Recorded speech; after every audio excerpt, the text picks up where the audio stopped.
1 अप्रैल 2025 से बहुत से ऐसे नियम हैं जो बदलने वाले हैं। आपके बैंक से रिलेटेड ये नियम है। अगर आपका bank account SBI, PNB, Canara bank है, इसके अलावा किसी भी बैंक में है, तो ये आपके लिए खबर जानना बहुत ज्यादा जरूरी है। दरअसल 1 अप्रैल 2025 के बाद बहुत से नियमों में बदलाव होने वाला है, जिसके बाद आप लोगों को अपने अकाउंट में मिनिमम बैलेंस रखना जरूरी होगा। यानी कि जिन लोगों ने जीरो बैलेंस अकाउंट अपना खुलवाया हुआ है, सेविंग अकाउंट खुलवाया है, जिसमें कि अगर आप जीरो बैलेंस में रखें तो आपको फर्क पहले नहीं पड़ता था, बट नया अकाउंटिंग सेशन स्टार्ट होने के साथ, यानी कि आप लोग जानते हैं कि 1 अप्रैल को नया अकाउंटिंग सेशन स्टार्ट होता है, तो नए अकाउंटिंग सेशन स्टार्ट होने के साथ अब आपको अपने अकाउंट में कुछ ना कुछ मिनिमम बैलेंस रखना पड़ेगा। अगर आप ऐसा नहीं करेंगे तो बैंक अब आपको पेनल्टी इसके चलते लगा सकता है। कुछ की पॉइंट्स मैं आपको बताने की कोशिश यहाँ पर करूंगी। जिस तरह से बताया ये गया है कि अब आपको मिनिमम बैलेंस पॉलिसी के अकॉर्डिंग आपको, अगर आपका बैंक अकाउंट एसबीआई में, कैनरा में या फिर पीएनबी बैंक में है, तो आपको मिनिमम बैलेंस अपने अकाउंट में रखना पड़ेगा। बताया गया है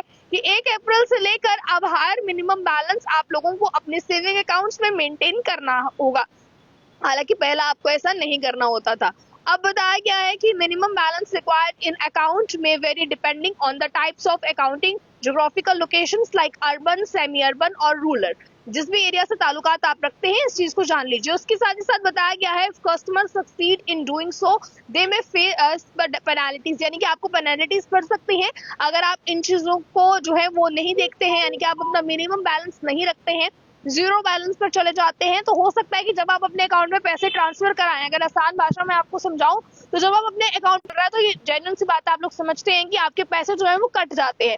तो देखें, ये सिर्फ तब होता था जब आप अपना बैलेंस वाला अकाउंट रखवाते थे, जिसमें कि आप एक मिनिमम बैलेंस रखते थे। बट अब जो जीरो बैलेंस अकाउंट भी है, आप लोगों के लिए भी जानना जरूरी है। बैंक्स ने कहा है कि कुछ ना कुछ आपको एटलीस्ट अपने बैंक में रखना जरूरी होगा।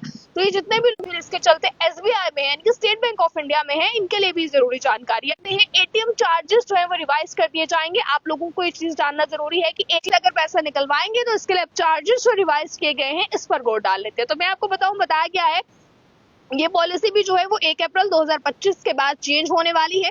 यानी कि बैंकों से जुड़े तमाम नियम 1 अप्रैल 2025 के बाद चेंज होंगे, जिसमें कि एटीएम से पैसा निकलवाने की भी जो है ये चीजें शामिल है, जिसमें कि हायर फीस के बारे में जिक्र इसमें किया गया है कि अब इसको लेकर फ्री ट्रांजैक्शन होगी अगर आप हायर चीजें, यानी कि हायर फीस निकलवाते हैं। इसको लेकर साथ ही साथ बताया गया है, जैसे कि बताया गया है, apart from this withdrawal from ATMs of other banks. एक बैंक का अकाउंट है और अब दूसरे बैंक से एटीएम से पैसा निकलवा रहे हैं, क्योंकि कार्ड किसी भी एटीएम मशीन में चल जाता है।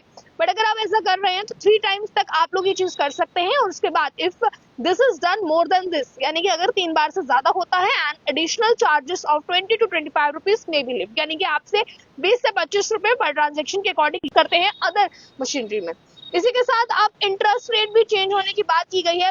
पब्लिक सेक्टर बैंक्स की मैं बात करूं तो बताया गया है have revised the interest rates on saving accounts and fixed deposit, यानी कि जो आपने अपनी एफडीआर करवाई होंगी उसमें आपके सेविंग अकाउंट्स में जो पब्लिक सेक्टर बैंक्स हैं वो रिवाइज करने वाले हैं इंटरेस्ट रेट को। इसी के साथ साथ आगे की बात की जाए, extension of digital bank facilities, इस चीज के ऊपर भी गौर डालेंगे अगली खबर में। इसके अलावा भी कई ऐसे की पॉइंट्स हैं जो आपको जानना जरूरी है, आपके बैंकों से जुड़ी चीजें हैं। सबसे पहले इस खबर को आप ज्यादा से ज्यादा शेयर कीजिएगा और अब आप अपने अकाउंट्स में 1 अप्रैल के बाद से ही, यानी कि 1 अप्रैल से ही अपने अकाउंट्स में मिनिमम बैलेंस रखना शुरू कर दीजिए, यानी कि जो भी आपके मिनिमम बैलेंस आपको क्योंकि अगर आप ऐसा नहीं करते हैं तो बैंक अब आपको पेनल्टी लगा सकता है, क्योंकि बैंक्स ने अपने रूल चेंज कर लिए। हालांकि नहीं है, state bank of India, Punjab national bank और कैनरा बैंक के लिए ये फैसले लिए गए हैं। तो इस चीज को जरूरी खबर को ध्यान में रखिए। और जितने भी आपके दोस्तों का अगर ये अकाउंट में बैंक है, यानी कि इस बैंक में अकाउंट है, तो उन तक ये खबर को पहुंचाएगा। इस पर जुड़े आपकी कोई भी राय हुई, अगर आप कुछ पूछना चाहते हैं इसको लेकर आपकी क्या राय है, do let me know in the comment section. खबर को ज्यादा से ज्यादा शेयर कीजिएगा। मुझे और मेरे कैमरा सहयोगी को दीजिए इजाजत।